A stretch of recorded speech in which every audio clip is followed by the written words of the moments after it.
BRS party నుండి దూరమైన తర్వాత కవిత రాజకీయ భవిష్యత్తు ఏంటనేది రాష్ట్ర వ్యాప్తంగా హాట్ టాపిక్ గా మారింది. ఆమె కొత్త పార్టీ పెడతారా లేదంటే ఏదైనా జాతీయ పార్టీలో చేరతారా అన్న సందిగ్ధంపై పెద్ద ఎత్తున చర్చలు సాగుతూనే ఉన్నాయి. అయితే ఇప్పటి వరకు తన కార్యాచరణ ఏంటన్నది కవిత ఎక్కడా స్పష్టం చేయలేదు.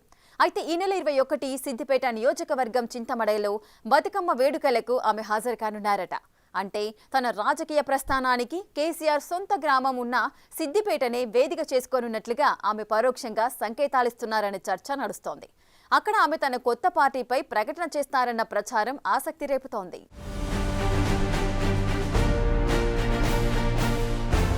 తన భవిష్యత్ కార్యాచరణ ఏంటన్నది చెప్పే విషయంలో తెలంగాణ జాగృతి వ్యవస్థాపకురాలు కవిత చాలా వ్యూహాత్మకంగా వ్యవహరిస్తున్నారు. బీఆర్ఎస్ నుంచి దూరమైన వెంటనే పార్టీని ప్రకటిస్తారని చాలా మంది భావించారట. కానీ ఆమె ఏమాత్రం తొందరపడలేదు. తెలంగాణలో తన రాజకీయ పాత్ర ఏ విధంగా ఉండాలన్న అంశంలో చాలా మంది మేధావులు పలు పార్టీల క్రియాశీలక వర్గాలతో సుదీర్ఘంగా చర్చలు జరుపుతున్నారు. దాదాపు వారం రోజుల పాటు పలు వర్గాల నుంచి సలహాలు సూచనలు స్వీకరించారట. అన్ని వర్గాల అభిప్రాయాలు తీసుకున్న తర్వాతే ఆమె ఒక నిర్ణయానికి వచ్చినట్లు సమాచారం.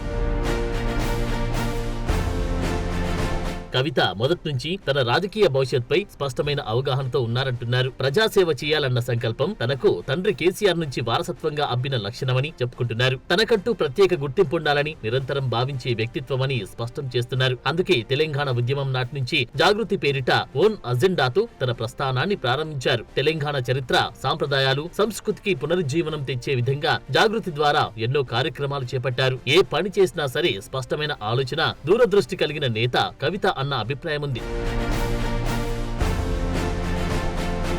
అందుకే జాగృతి సంస్థను అల్లాటప్పాగా ఆమె నడిపించలేదట. దాదాపు ఓ రాజకీయ పార్టీతో సమాంతరంగా జాగృతిని నిర్మించుకొచ్చారు. ప్రస్తుతం బీఆర్ఎస్ లో లేకపోయినప్పటికీ ఆమె జాగృతి పేరుతో ఓ శక్తివంతమైన ఆర్గనైజేషన్ ను నడుపుతున్నారు. జాగృతి ఆధ్వర్యంలో పలు కార్యక్రమాలు చేశారు కూడా. అయితే బీఆర్ఎస్ నుంచి బయటకు వచ్చిన తర్వాత తన రాజకీయ భవిష్యత్తుపై ఏ నిర్ణయం తీసుకున్నా సరే లక్షలాది మంది తన ఫాలోవర్స్ ను దృష్టిలో పెట్టుకుని తీసుకోవాల్సి ఉంటుందని, అందుకే ఆమె సుదీర్ఘ మంతనాలు నిర్వహించిన తర్వాతనే ఒక నిర్ణయానికి రానున్నట్లు తెలుస్తోంది.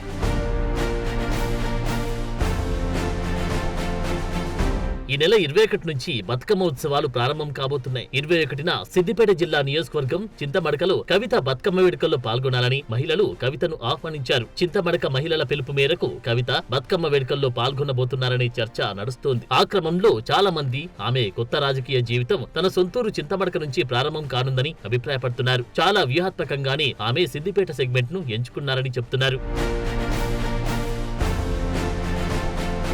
తెలంగాణ రాజకీయాలను సమూల మలుపు తిప్పిన ఘనమైన చరిత్ర సిద్దిపేటది. తెలంగాణ తొలి ఉద్యమం 1969లో అక్కడే ప్రారంభమైంది. అయితే 1971లో తెలంగాణ అంశంపై సిద్దిపేటలో జరిగిన ఎన్నికల్లో అనంతల మదన్ మోహన్ ఘన విజయం సాధించారు. ఆ విధంగా తెలంగాణ తొలి ఉద్యమంలో సిద్దిపేట కీలకమైంది. ఆ తర్వాత జరిగిన లోక్సభ ఎన్నికల్లో తెలంగాణ ప్రజాసమితి నుంచి 11 మంది ఎంపీలు గెలవడంతో ఉద్యమం ఉవ్వెత్తున ఎగిసిపడింది. అందుకే సిద్దిపేట ఉద్యమాల గడ్డగా చరిత్రకెక్కింది.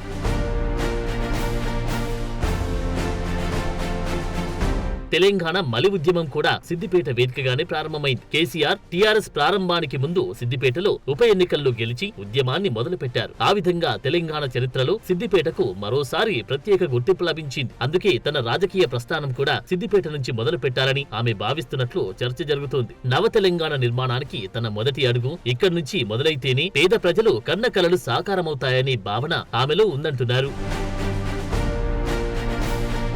ఈ క్రమంలోనే సిద్దిపేట మరోసారి తెలంగాణ రాజకీయాల్లో చర్చనీయాంశంగా మారనుందనే విశ్లేషణలు సాగుతున్నాయి. ఇప్పటికీ రాజకీయ భవిష్యత్పై ఓ నిర్ణయానికి వచ్చిన కవిత ఖచ్చితంగా ఆ రోజు తన కార్యాచరణపై స్పష్టమైన సంకేతాలు ఇవ్వొచ్చని తెలుస్తుందట. పైగా వచ్చే అసెంబ్లీ ఎన్నికల్లో ఆమె సిద్దిపేట నుంచే పోటీ చేస్తారన్న ప్రచారం కూడా మొదలైందట. దీంతో ఇప్పుడు రాష్ట్ర వ్యాప్తంగా అందరి దృష్టి సిద్దిపేట వైపునకు మళ్లింది. ఈ నెల 21న కవిత కొత్త పార్టీ పెట్టబోతున్నట్లు ప్రకటిస్తారా లేదంటే మరేదైనా నిర్ణయం తీసుకుంటారా అన్నది ఆసక్తిగా మారిందట. కేసీఆర్ ఇప్పటికీ ఇదే గ్రామంలో ఉంది. తమ కుటుంబ పరంగా అంతా ప్రాధాన్యమున్న ప్రాంతం నుంచి తన ప్రస్థానం మొదలు పెట్టడం ద్వారా సెంటిమెంట్ ని రగిలించవచ్చని అనుకుంటున్నారట. అదే సమయంలో లోకల్ ఎమ్మెల్యే తాను శత్రువుగా భావిస్తున్న హరీష్ రావు కూడా యుద్ధానికి సిద్ధమని సంకేతాలు పంపినట్టు కూడా ఉంటుందని అనుకుంటున్నారట.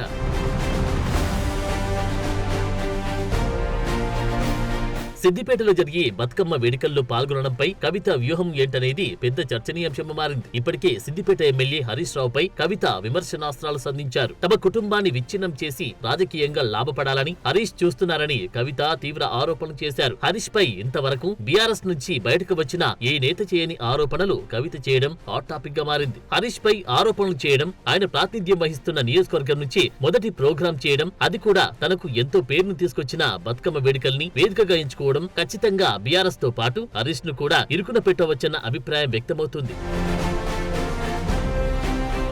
తన తండ్రి కేసీఆర్, తన అన్న కేటీఆర్ పై పల్లెత్తు మాట కూడా అనకుండా కేటీఆర్ కు జాగ్రత్తలు చెప్పిన కవిత ఇప్పుడు హరీష్ రావు ప్రాతినిధ్యం వహిస్తున్న సిద్దిపేట నియోజకవర్గానికి వెళ్లి ఏం చెబుతారు అనేది చర్చనీయాంశము మారింది. మహిళా కార్యక్రమం కావడంతో రాజకీయాలతో సంబంధం లేకుండా కేవలం బతుకమ్మ వేడుకల్లో మాత్రమే పాల్గొని వస్తారా అన్నది కూడా ఆసక్తికరంగా మారింది. అటు కవిత పార్టీ పెట్టి తెలంగాణ రాజకీయాల్లో మహిళా శక్తిగా చాటాలంటూ చాలా మంది కోరుతున్నారట. కవితతో సమావేశమైన అన్ని వర్గాల వారు కూడా ఆమెను కొత్త పార్టీ పెట్టాలని కోరినట్లు సమాచారం. సాధించుకున్న తెలంగాణలో సామాజిక న్యాయం, ప్రతి కుటుంబం ఆర్థిక స్వావలంబన సాధించాలని మొదటి నుంచి కోరుకుంటున్నట్లు జాగృతి అధ్యక్షురాలు పలు సందర్భాల్లో వెల్లడించారు. ఏదైనా సంకల్పం తీసుకుంటే కేసీఆర్ మాదిరిగానే కవిత కూడా చాలా మొండిగా ఉంటారని పేరుంది. తన భావజాలాన్ని ప్రజల్లోకి స్పష్టంగా తీసుకెళ్లి నిత్యం ప్రజల్లో ఉంటే ఖచ్చితంగా తెలంగాణ రాజకీయాల ముఖ చిత్రాన్ని మార్చేయగలనని ఆమె చెబుతున్నారంట. తమిళనాడులో జయలలిత మాదిరిగా తెలంగాణలో కవిత తనకంటూ ప్రత్యేక అధ్యాయాన్ని లిఖించుకుంటారని ఆమె సన్నిహితులంటున్నారు. మరి కవిత రాజకీయంగా ఏ నిర్ణయం తీసుకుంటారో చూడాలి.